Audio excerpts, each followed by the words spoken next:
Hi everybody, so it's me Carla and I'm doing this series on how to fail at different things, and my first episode is how to fail at business.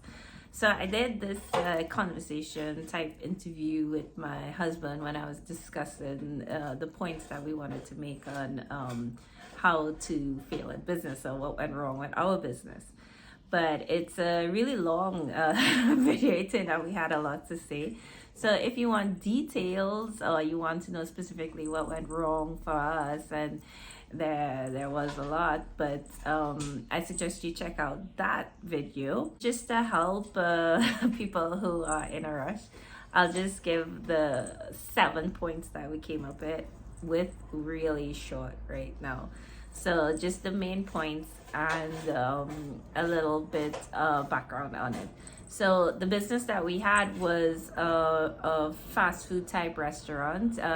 It was really gourmet food, but to go trying to do healthy food, but fast. And we were trying to be as environmentally friendly as we could.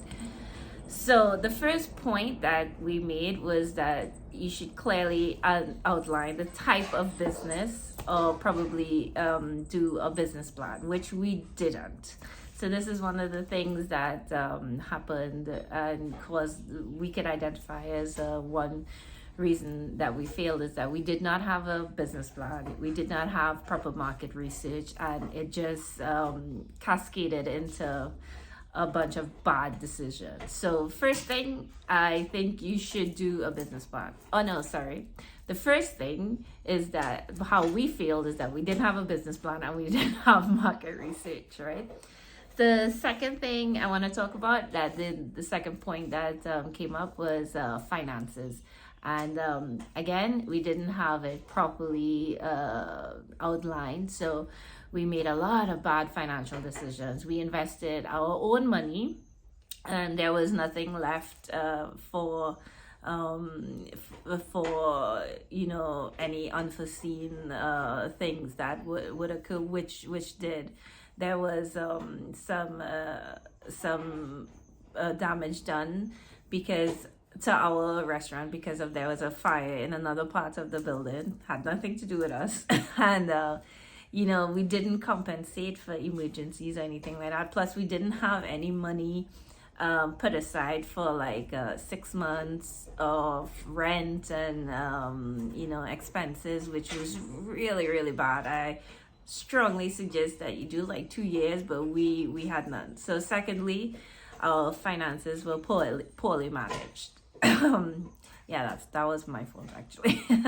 The next thing we want to talk about, or the next thing that we did talk about, and what I want to highlight, is that we chose a really bad location.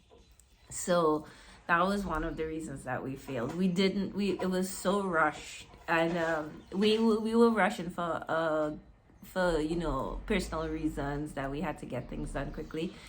So the location we chose, it was not right for the kind of market and traffic that we were trying to trap. It was bad for our food business because it was near a hardware that created a lot of dust, and the area itself had like a bad smell depending on the time of day, and well, that does not work with anything related to food. So next we talked about something that everybody should really consider, is like to have a clear hierarchy of the decision making. We butt heads a lot when we were planning and setting up this business. So what happened is that a lot of bad decisions ended up happening because we didn't have a clear hierarchy of who would have the final say. It was two of us. So in a scenario where it's three persons or a number, you could vote, but with us it was like, no, I don't like that. Yes, I like that. And, we would just keep butting heads right through. The next thing we talked about was criticism. So there was a lot of criticism and input from other persons. there was a lot of that coming in, and we basically took it all and ran with everything because we were so unsure. It made us so unsure about ourselves. So criticism and input from outside is good, but you need to be able to process it in a way that will that you could take what's good and leave off the bad, and don't take it too personally. It shakes your confidence, like really shakes your confidence, and you know, you feel like you do something wrong. It was so bad for us that what our goal was with our business totally changed by the end before we closed. You know, it was so far removed from what we were trying to do. So the next one I want to talk about is to compensate for unforeseen events that can occur. So this will all come into planning and doing with your finances, but you have to be able to be adaptable and flexible because stuff happens and you need to roll with the punches. So if you check out our video, and the conversation gives a lot more detail with exactly what went wrong for us and where our mindset, where our how we did not make it work when we were not so flexible. And the last point we made was having the right mindset.